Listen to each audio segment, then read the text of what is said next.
be back again, and I just told a group of residents I'm not supposed to have favorites, but as long as I live, Harbor's Edge will always be my favorite. So someday I hope to be living here with you. So I really appreciate everyone attending this afternoon, and I'm actually really excited to give this presentation because since I started with LifeSpace almost 9 years ago, I've been hoping and praying that this day would come. And as you are aware, we are in the preliminary discussions of adding assisted living and memory care to your campus, which is absolutely phenomenal. And when I started with LifeSpace over 8 years ago, I was part of the team that started working with architects and developers to complete 7 redevelopment projects across the United States where we added brand new state-of-the-art assisted living and memory care programs to communities very similar to Harbor's Edge that only had a health center and independent living. So with the exception of the Waterford, which is now, we've started construction, all of those projects have been completed. So as you are aware, the board of directors works with Jesse and Nick and our team to then identify which additional communities could really benefit from updates and refurbishments and additions of new and specialty programs. So Harbor's Edge is still one of a handful of communities that currently only has your independent living homes. And then across the campus, we have your 58-bed skilled nursing and rehabilitation health center. And I think many of you have been in the health center, but unless you've been to another CCRC community, most of you have not seen assisted living and memory care. So while I can't take you on a personal field trip today, I am going to show you just a few photographs of some of our other assisted living programs. And because it is right here in Delray Beach and not too far down the street, Abbey Delray is one of the communities that added a brand new assisted living and memory care building within the last 2 years. And I've already told Nancy and the Health and Wellness Committee that if any of you would like to take a tour of that community, they would be more than happy to host you, just so that you can see what a functioning assisted living program looks like. So I am going to move through this information fairly quickly, and I would really ask, because there's a lot of information, that you hold your questions until the end. So I am basically going to start out by telling you what is the difference between living and independent living as opposed to assisted living, memory care, or your skilled nursing and rehabilitation health center.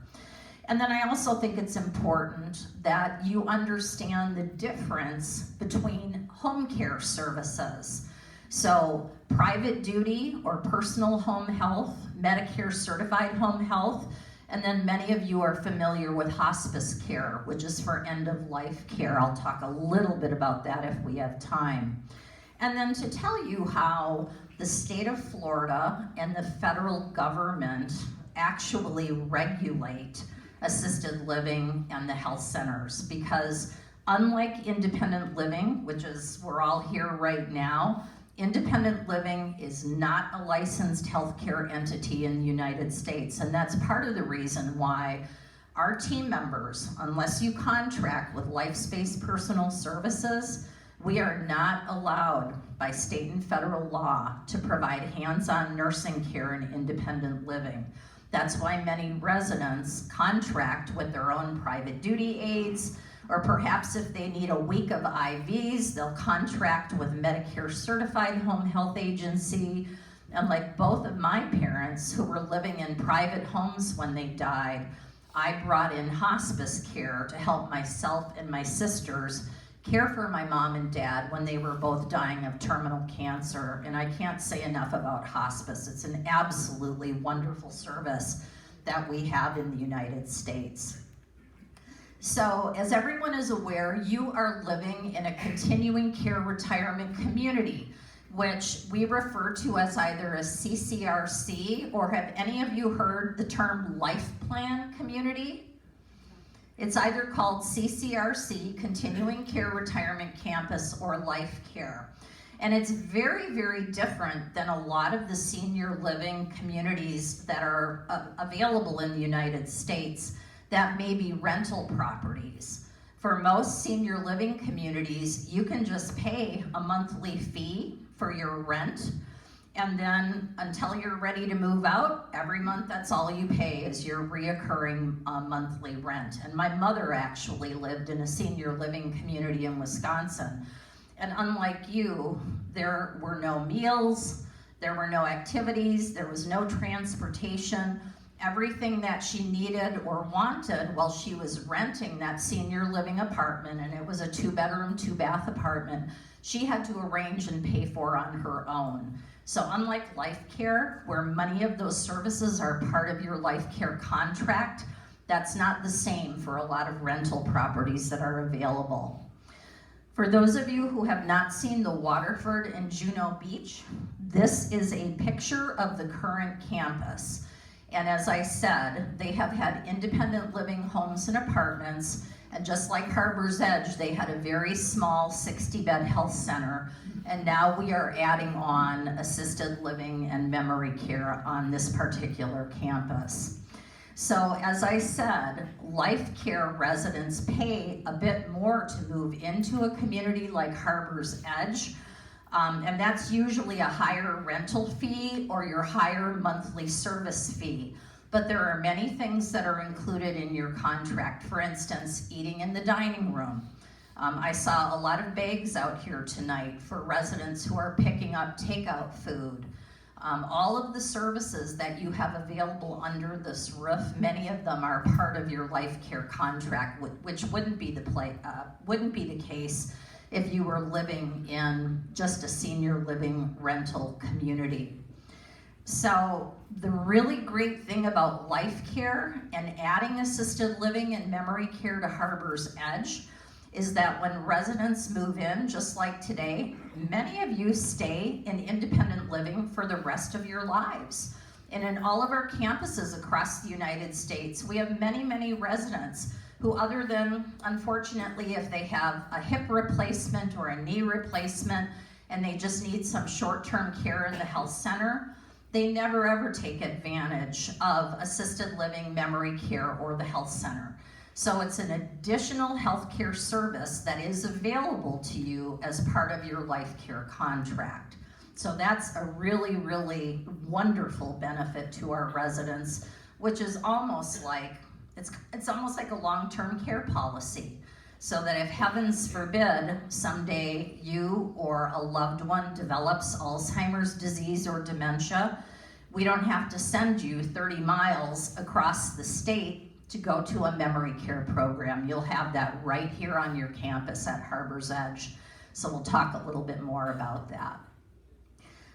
When you take a look at this picture, what does that look like to you? Does that look like independent living? What does that look like? It looks kind of like a hospital or a healthcare center. And what are some of the big giveaways? The wheelchair. How about that big, huge medication cart behind the nurse that looks like a Volkswagen? Do you see medication carts in your hallways here in independent living? No. So right away when you look at this picture, you know that it is a higher level of living. And this happens to be one of our old health centers. And I point this out because I started in senior living and post-acute care in the 1970s and 80s, where the nurses still wore the long white dresses and the white caps, and you walked in and you knew that you were in a nursing home or a health center. And even as we are designing and building our brand new state-of-the-art healthcare centers right now, they're not going to look like this. I mean, they look very residential, they're very comfortable. Most of our new health centers actually look like very, very nice resorts. So for Harbor's Edge, right now, and Jim, tell me if I'm wrong with the count, but at last count I had, you had about 266 independent living apartments in both of your towers, the north and south tower. And your current health center is about 54 beds or apartments. So you have room for about 54 residents in the health center. Although the numbers will not be completely finalized until we get all of the building permits and we work with the city of Delray Beach, right now this is very, very similar to our other campuses. You will have about 16 memory care homes or apartments and 24 for assisted living. I'm so sorry. Assisted living should be 24 and memory care should be 16, so thank you. I know you're all awake. Independent living, here's a picture of Corencia, which is in Austin, Texas. You know, this is very similar to the community that we're in right now. And this would be their independent living apartments that they have at Corencia, and their independent living building is 4 stories. So independent living, which is where I think most of you are living right now, is absolutely ideal for adults who can still live independently in an apartment. And as you're aware, at Harbor's Edge, there are different sized apartments, they have different views, but basically you can live independently, but you still have some services available to you. If you don't want to cook all of your meals, you can eat in the dining room or you can order your meals. If you need assistance with transportation, Jim and his team will see to that. You have an absolutely wonderful lifestyles department here, and you know, they have activities going on all the time. You guys have a much, much busier social life than I have ever had, so that's a really good thing. And also, independent living communities are generally close to a lot of other restaurants and services, so that you can not only be here to enjoy your life, but you're close to other services and amenities in that larger Delray Beach and Boca area. So the independent living lifestyle gives you a safe living environment. You don't have to worry about, you know, someone knocking down your front door or breaking into your apartment. Yet you do have the ability to live very independently with minimal assistance. But if you do need home health care, as I said earlier, if you're discharged from the hospital and your doctor wants you to have a week of IV therapy, we can bring in home health care nurses who can give you your IVs right in your apartment in the comfort of your own home, so that you don't have to stay in the hospital for another week. So while there is minimum assistance, we do provide things like housekeeping. So many residents do take advantage of the hospitality services, and I've listed some of them there. Housekeeping, meals, laundry may or may not be included depending upon, you know, the community and where you're living. They might not be available in your monthly fee, but they're still available for you. It's really important for everyone to understand that in the United States, independent living is not a licensed healthcare entity. This is independent living. That's very different than assisted living, memory care, and the health center that you have at Harbor's Edge. They are highly, highly regulated and licensed healthcare programs. And we not only have to follow all of the federal laws and regulations, and Ron Schwartz is in the room, he can tell you all about regulations.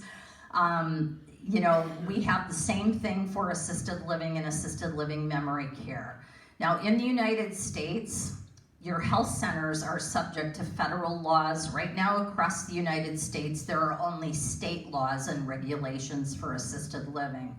So for the assisted living and memory care buildings that we've built in Florida, we do need to follow the state of Florida regulations. That may be completely different than what they do in the state of Texas. But just so everyone is aware, independent living is not considered health care in the United States.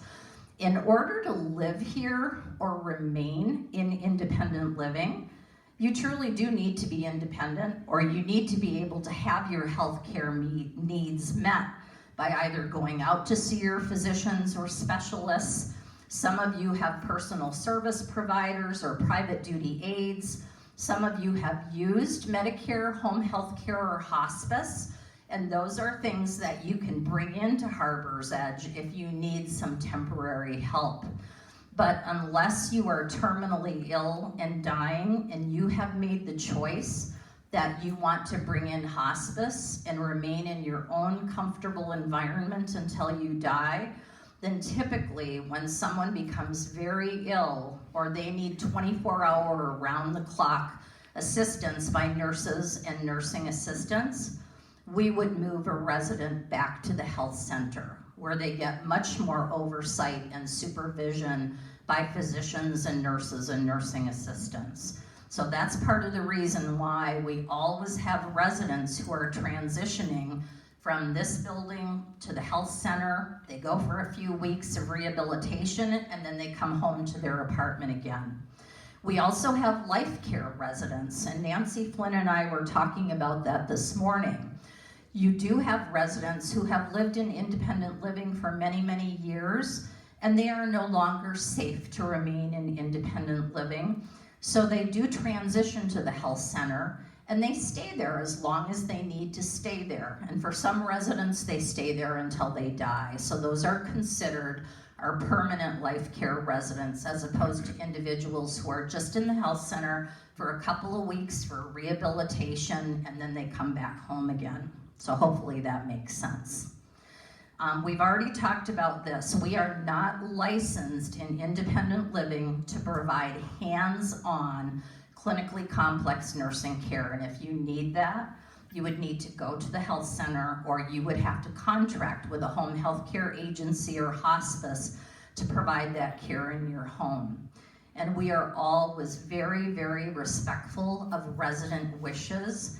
And I can tell you that across the United States, we have many, many residents who never leave their independent living homes and apartments. They stay there until they die with support like hospice care, which is what I did for both of my parents in their own personal homes. And my mom was with me until she died, and I had hospice coming into the home to help me. Okay? It is very important for you to know, and this is in place now, if someone is no longer safe to be in independent living, we will work with the resident and their family or significant others to help transition them to the health center if that's necessary. And when you have assisted living and memory care, it may be that someone had very, very mild confusion and forgetfulness, and now they have full-blown Alzheimer's disease. We will work with the resident and family to transfer them to the memory care program, so they get that higher level of care and service in that specialty program. So this is just one example of an assisted living community. This happens to be the assisted living program at Carencia, and it has its own separate entrance on most of our campuses, and it would be the case here. It will be in a separate building. So just like you have the health center across the campus, the new assisted living and memory care building would also be in a separate building. So you'll have everything you need right on the Harbor's Edge campus. This is actually a rendering of what the new assisted living program may look like at Harbor's Edge. Now, this is not a done deal, and Kurt's going to show you this again, but this is the initial architectural rendering of what assisted living might look like. In our company, most of the memory care programs are on the first floor, and they have a very, very large, lovely outdoor courtyard so that folks can be outside. They have their own dining room, they have all of their own activity areas, and then on subsequent floors, and because you've got very little space here, it's very likely that your assisted living program will be on 2 floors. So we would have apartments just like we do here on the 2nd and 3rd floor. So this is not written in stone. Please note that the architects are still working on this, and it would be subject to approval by the city council and all of the folks who are involved in these very, very large construction projects. So this is an example of one of the dining rooms at Corencia. And they have a very nice fireplace, and similar to your dining rooms, they have smaller dining areas for the residents who wish to eat in the dining room. And if residents prefer to have their meals in their own room, that's also available to residents based upon their preference. In assisted living, we do provide 3 meals per day, and we also provide healthy and nutritious snacks to residents throughout the day. So that's the same for assisted living and memory care. Those things are included. Your weekly or daily housekeeping services, laundry services, those types of things are also included in that assisted living contract, but I just wanted you to see one example of a dining room. This is our brand new assisted living program at Friendship Village of Bloomington. And outside of their assisted living program, they even have an area outside that's all raised beds where the residents can raise their own flowers, their own vegetables. If they like having their fingers in the dirt, we made that available in one part of the assisted living program. So with assisted living, similar to your apartments here, it is not a clinical setting like what you will see in a hospital or in your healthcare center. It is a very small home-like environment, and that's part of the design and the construction. We don't want it looking like a healthcare center. We want it to look like a very lovely, comfortable home setting. So in the United States, assisted living and memory care programs are purposely very small because we want them to be very, very warm environments that feel like home. They are a much lower level of care than your health center that you have at Harbor's Edge. So if someone was critically ill or they needed IV therapy around the clock, they would not be in assisted living, they would be in the health center. So even though we do have nursing assistants and nurses around the clock in assisted living, many residents still take all of their own medications. They have small kitchenettes in the apartment, so if somebody still wants to cook themselves lunch, that they can do that. Yet we do have the dining rooms and those other programs available for residents who do need or want more assistance. But the whole goal of assisted living is to keep people as independent as possible, as long as possible, so that you're not permanently going to the health center if all you need is to have your medications set up and you need a nurse or a nursing assistant to remind you to take your heart medications in the morning. And for residents who may be insulin-dependent diabetics who take insulin every day, you can continue giving yourself your own insulin if you're able to do that. But if you need assistance, we have nurses around the clock who can help you with things like your insulin and help you if you need assistance taking your medications. So really, we're just playing more of a supportive role to keep that individual as independent as possible, as long as possible. There are fewer nurses and nursing assistants in assisted living, and in fact, in most states, you're not even required to have nurses around the clock or to have certified nursing assistants. Because of our commitment to a higher level of quality, we have always had RNs and LPNs and certified nursing assistants in our assisted living programs. We just feel that that better supports quality of care for our residents. So even though it's not required, we've gone to that higher standard of care. And with assisted living, it's just like memory care, and I'm going to talk about memory care next. This is really important for everyone to understand. This is not an aging in place program. So if someone moves into assisted living and suddenly they need total care around the clock and they need hands-on nursing care 24/7, they will not remain in assisted living. They will be moved back to the health center where we have that higher level of medical and nursing care available 24/7.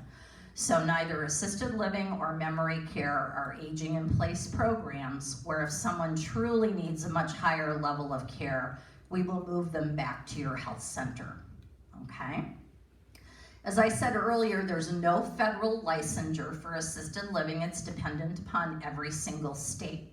So we follow the state of Florida regulations for our assisted living programs.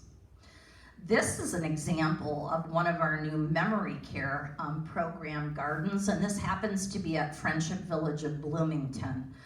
The Friendship Village of South Hills, which is in Pennsylvania. This is the brand new assisted living and memory care building, and this is their outdoor memory care courtyard, so that residents have a very, very safe environment, and this is all enclosed. But if residents and families want to go outside and walk in the beautiful weather, or they want to see the trees and flowers, or they want to do some plantings like I showed you earlier, they all have courtyards that are landscaped with gardens. So they're very, very beautiful environments. As I said, and this is a good example, their memory care program is on the first floor. So that courtyard goes all the way around. So while people can be outside and they can wander in the sunshine, they can listen to the birds, it's a very, very safe, secure environment because they can't get out of that courtyard. They would literally have to crawl over the building. And as I said, with some individuals who have Alzheimer's disease and dementia, wandering can be a very, very dangerous behavior. So in the United States, most memory care programs are secured environments like this so that they can still be independent and moving and up and around, yet we don't have to worry about a resident's safety and having them walk out into traffic in front of a car. So safety is a major concern when we're building memory care programs. This happens to be one of the community kitchens and one of the small dining areas in the new community. So it's really nice because they're typically very open so that we can cook in front of residents. They can smell all of the wonderful scents of the food. If they're baking cookies or bread, that everyone enjoys that sensory stimulation. And most of our assisted living and memory care programs, just like here, we have a little pub, we have a dining room, and there are very, very nice private dining rooms also available for residents and families to enjoy. So this is just another photograph of part of the dining room in one of our newer memory care programs. This happens to be a hallway in one of our memory care programs, and it looks very much like your hallways here. Each resident has their own private apartment with their own private bathroom. They do come in different sizes. Some of them are 1 bedroom, some of them are 2 bedrooms, but with memory care in particular, typically they're all private rooms or private apartments, and the majority of them are 1 bedroom. With assisted living, we generally have a variety. The square footage is a little different, and we offer both 1 and 2 bedroom and sometimes 2 bath assisted living apartments. But even in assisted living, the majority of them are private. So that is your own space. You're not sharing it with another individual unless it happens to be your spouse that you're living with. So very, very nice environments. The other thing that we build into our memory care programs, do you see those wooden boxes outside of the apartments? That's actually a very, very special keepsake box, so that if residents have very special photographs or they have remembrances or statues, whatever they want to put into that memory box, they can put right outside of their door for everyone else to enjoy. And it helps our team members and residents learn a little bit more about your history and what was important to you in life. So many residents have pictures of family members that are in those memory boxes. So with our company, and especially here in Florida, we do license our memory care programs as assisted living. So while it's a very, very separate specialty program than general assisted living, it falls under the state of Florida licensure for assisted living. So this is specifically a very special program for individuals who have Alzheimer's disease or dementia, and they are no longer safe or able to live independently. So they need a little bit more assistance and support. Perhaps they can no longer cook for themselves, so we again serve 3 meals a day plus snacks. But it is a secure specialty program right in the heart of your new assisted living building.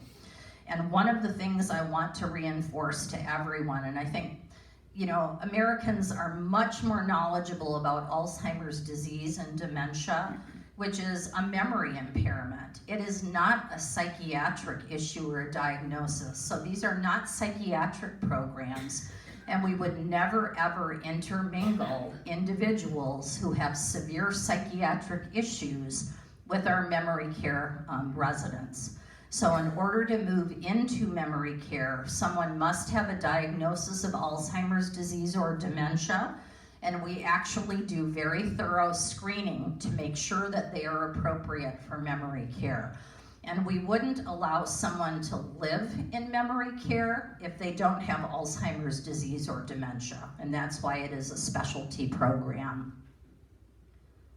So as I said earlier, these environments are really designed to promote safety and independence.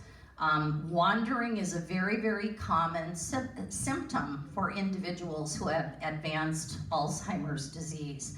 And it may be very dangerous because perhaps someone doesn't even realize that to walk across Linton Avenue could be very, very deadly for any of us. That's a very busy street.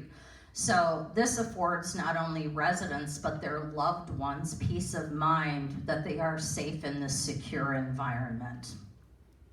Okay, we repeated that. The other really cool thing about memory care, and Roswell is a very, very important part of your lifestyle team. Just like you have special activities in independent living, we have specially trained team members who do very specific programming related to Alzheimer's disease and dementia. So the types of activities that we have in memory care are really designed to promote brain health and to keep people as independent as possible as long as possible. So we do have specially trained team members who work in those memory care programs. Also, residents who require, again, 24/7 skilled nursing or complex care around the clock would not be allowed to remain in memory care. And as long as someone is no longer benefiting from memory care program, perhaps someone now can't get out of bed at all and they're in bed 24 hours a day, 7 days a week, we would again move them to the health center. And why do you think that's important, that we transition people out of memory care who can no longer benefit from the programming? Does anyone have any idea? Well, not only for their own protection, but if we allowed people to age in place and just to stay in memory care programs across the United States are very small. They'd be full all the time, and we couldn't allow residents who could really benefit from memory care to benefit from those programs.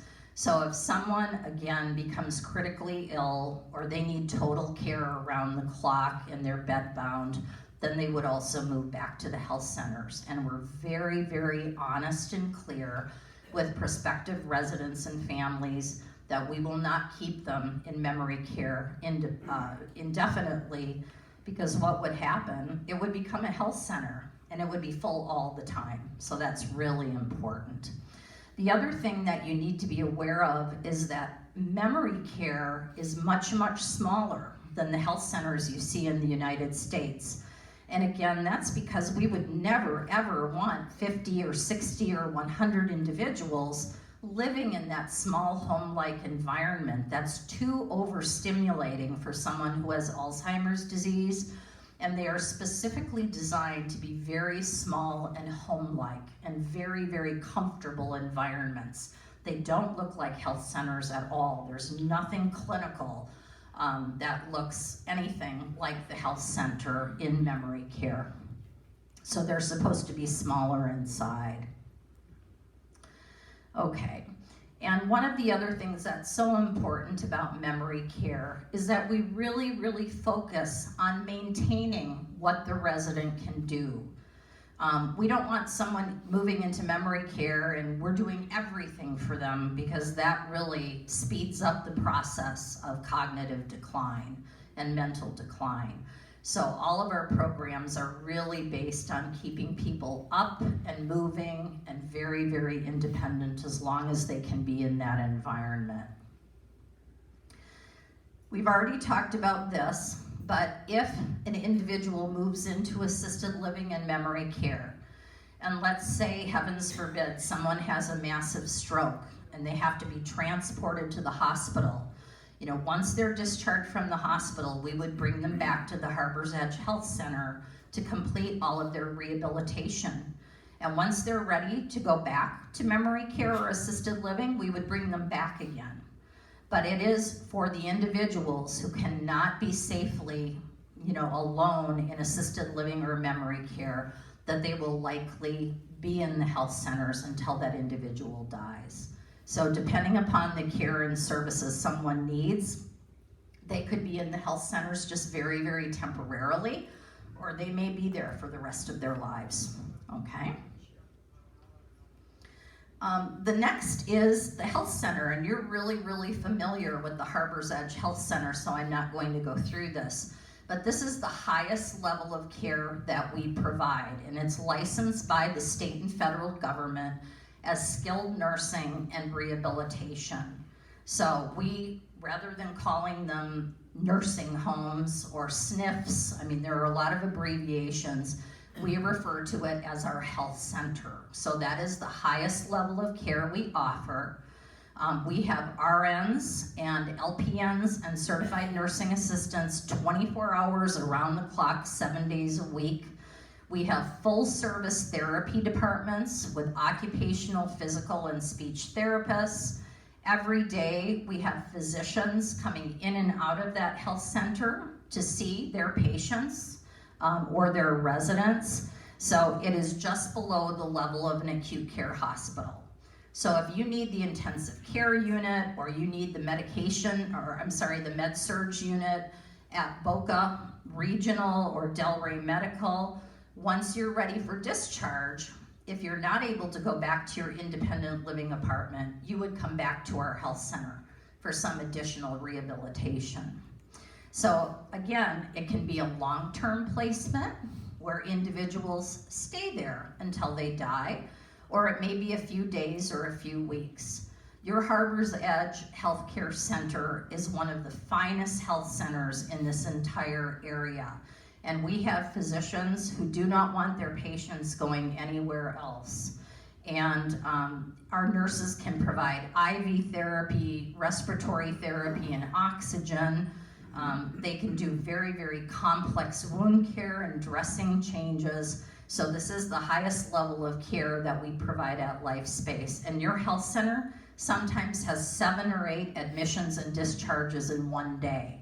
So it's very busy, just like an acute care hospital, but wanted you to be aware that this is the highest level of care that we do provide. And most of our short-term stay residents are coming from the local hospitals, and they'll just stay with us for a short time, and then they go back home again. And we discharge over 70% of our health center patients who just come for short-term care, and then they go home again, which is really wonderful and something that we should all be very proud of. So I'm not going to go through a lot about the health centers, other than this is the most regulated healthcare industry in the United States. And the regulations that we have to meet for skilled nursing and rehabilitation health centers almost exceed what they have to do in the hospital. So we do have state and federal surveyors that come in. They do an annual survey at least once a year. If there is a complaint by a resident or family, or we have a serious incident that we call into the state of Florida, then your survey team will come into the health center and just check to make sure that we've handled everything appropriately. Even though assisted living and memory care do not have federal regulations, we also have state surveys in the assisted living and memory care programs that happen at least once a year. So we do have that outside level of comfort that we are following all of the state rules and regulations. But at minimum, the health centers and the assisted living programs do have annual surveys conducted by the state of Florida or the federal government. So this is just a list of the many, many services that we offer in the health centers, and I've mentioned some of them. We can administer medications.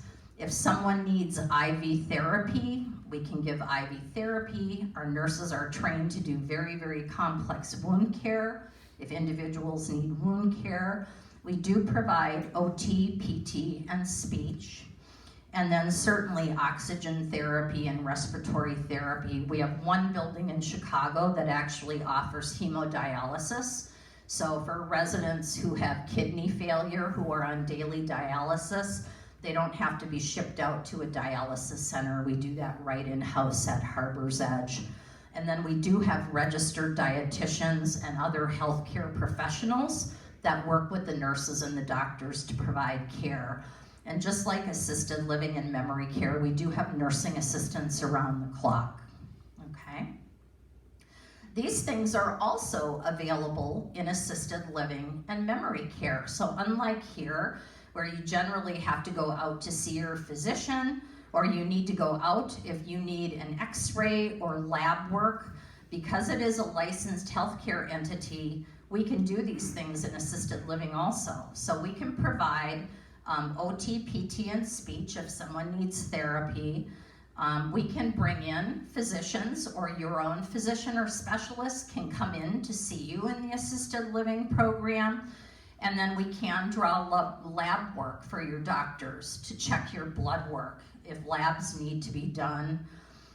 We always have beauty and barber services, and I'm very happy to tell you that all of our new assisted living programs not only have beauty and barber shops, but they do have spas where we can do manicures, pedicures, we do hair, we do massage, and then we also, similar to your really wonderful your gym, I don't know, what do you call is it a fitness center? Okay, at your fitness center, we also have fitness centers that have specially designed equipment for the aging body. So we offer all of those services in the assisted living programs. And then pharmacy in our health centers, you know, we're ordering all of your medications and the nurses are administering those medications. In assisted living, if you've been going to the same pharmacy for 40 years and you prefer to use that pharmacy, that's absolutely your right.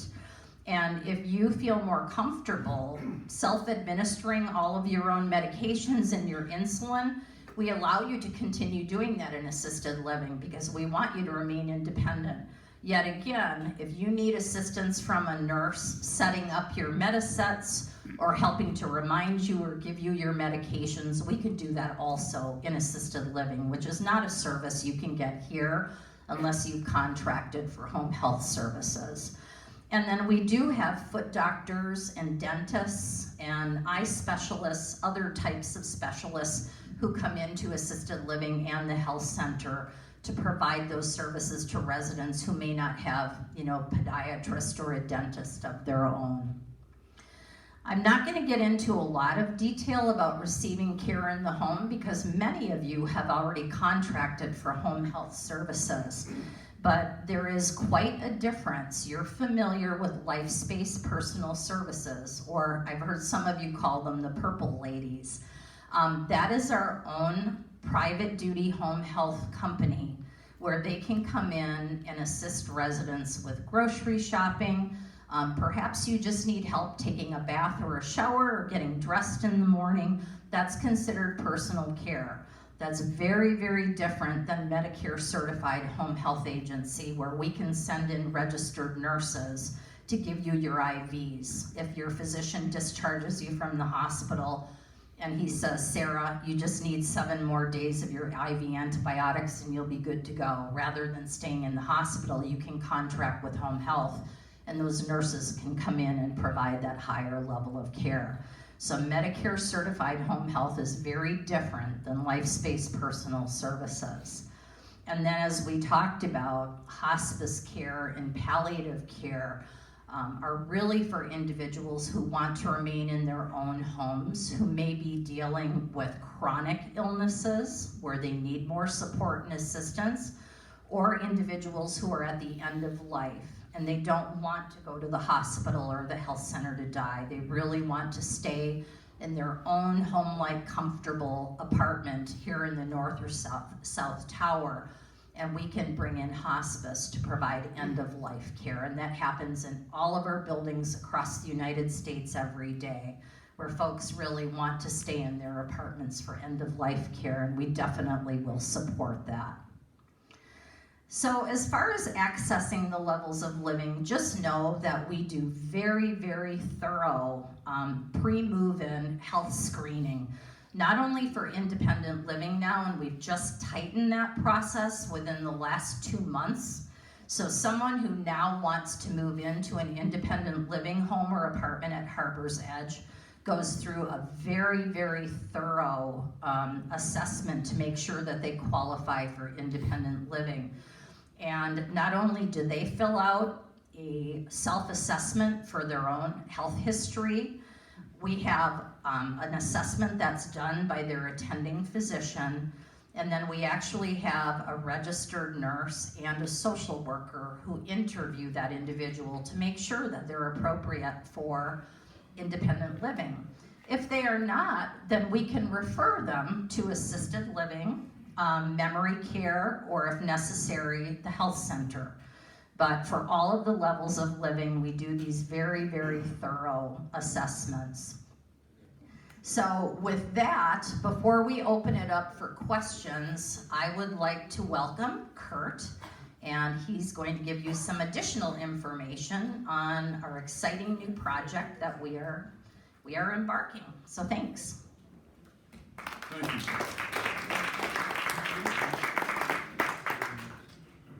Thank you, Sara. I hope that you all realize what a wonderful director of, what's your title? Chief Clinical Officer. How great she is. What she didn't tell you is that of our health centers, they're all, they're star rated from 1 to 5 by the federal government, by Medicare. And how many of our communities have 4 or 5 stars? At least 14 of the 17. I haven't checked today. There you go. 14 out of 17 have the highest ratings the government can give. So you know that Sara runs a good operation. Thank you very much. And where's my clicker here? I want to build on what Sara has just done and tell you what could be. She described the various levels of living and health here at Harbor's Edge, and of the 4 she spoke about, independent living, assisted living, memory care, and health center, we have 2 of those 4. We got a donut hole. We're missing the 2 in the middle. And I'm on a campaign to try to help you fill that donut hole with a facility that would assist in, that would be built for assisted living and memory care. She showed you that this is along Linton Boulevard, and it, as you come onto campus, the guard shack is on your left. As you drive in, there's a little building on the right, a house. That comes down, and the unfortunate thing is that parking lot that's next to it, which is for the health center, goes away. It gets replaced with this building. Now, the first thing you're going to tell me is we don't have enough parking now, and you don't. So parking remains a issue here, and it's an unsolved issue right now. So I'm just acknowledging it. We're not forgetting it, but this building would sit on that site right as you enter this is a floor, as Sara suggested. The first floor is memory care. You see, and I know this is hard to read, but I just wanted to demonstrate what this might look like. It talks about a lobby and a vestibule and the sales office. Here's the dining. You see these little cross-stitch tables. That's the dining. And there are various sized apartments along the memory care floor. These are, as she said, smaller apartments. These are 300-400 square feet, not like what you're in independent living.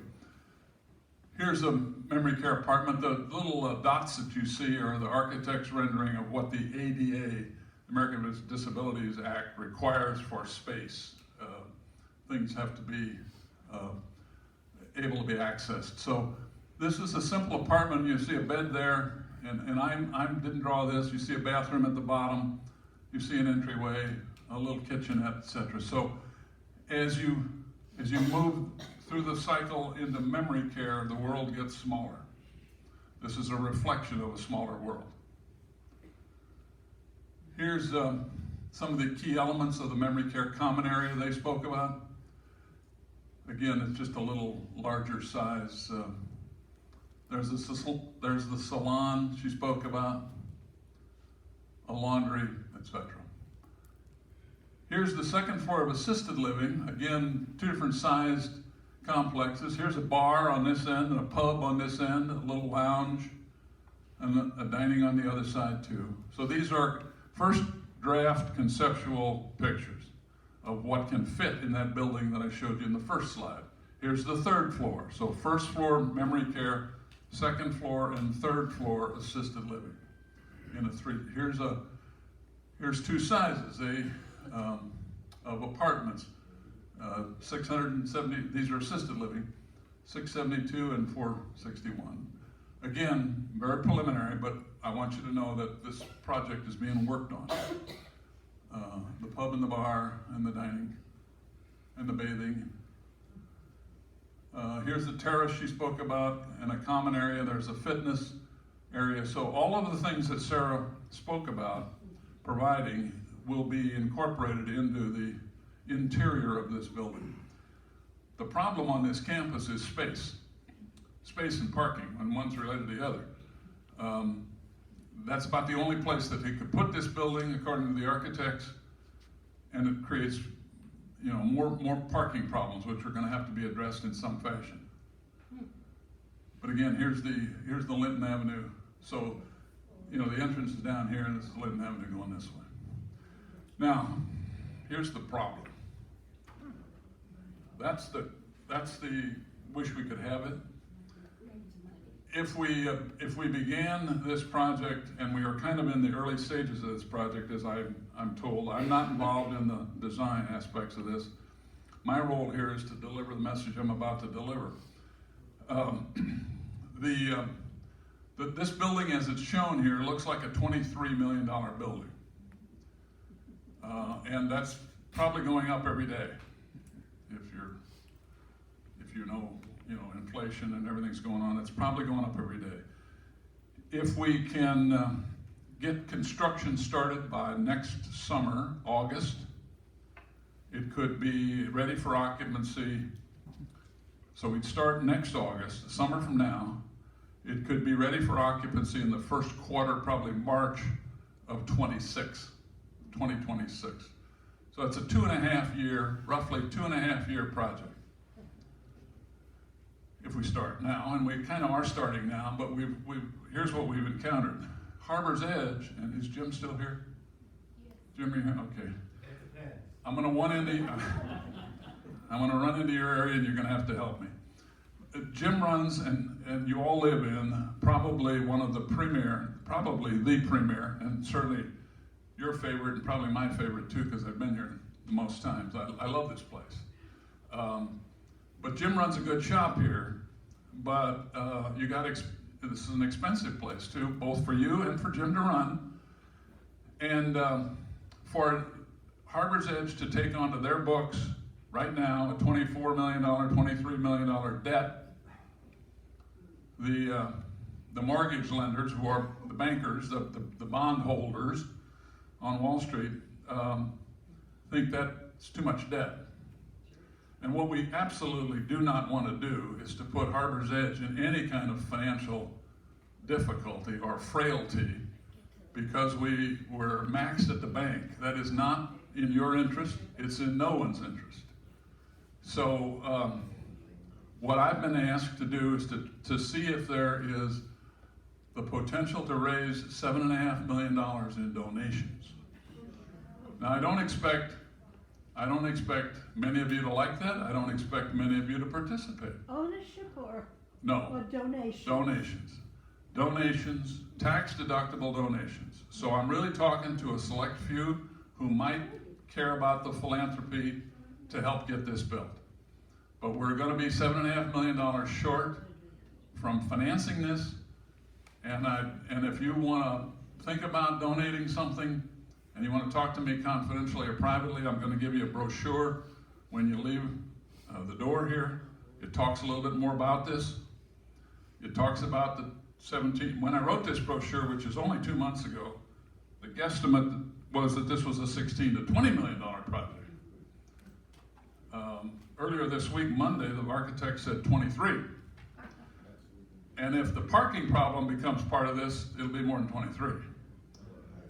But my ask today is to have you think about if you have any benevolence in your heart, you got extra ability to help us. We're looking for $7,500,000 donation over the next 12 months. So that's the hard news. If we don't get it, this project could probably still get done, but it would be delayed in starting until we got into the financial position to be able to borrow all the money. So it just pushes it out probably another 3 years. So instead of being done in 3 or 2.5, it might be done in 5 or 6. Jim, you got anything you want to add to that?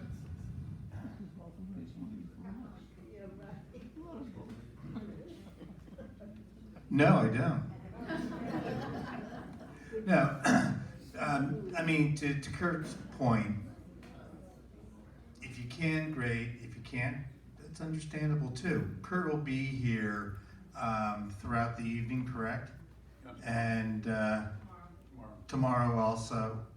All right. So if there is anybody who wants a little more information, wants to know a little more about it, please make sure that you get with Kurt. All right. And as far as the parking, okay, I had a call with Russell, who heads up design, and I think we have the parking situation taken care of. That's great. All right. Terrific. So Terrific. we still don't have excess parking, but I think I have it taken care of. All right. Thanks. I would offer that if I could get if there were a substantial donor here that was interested in the naming rights to the building, we'd put somebody's name on the building. That appeals to some people. All right, that's all I had, and I know I stood between you and lunch, or you and supper, so 4 minutes early. Thank you.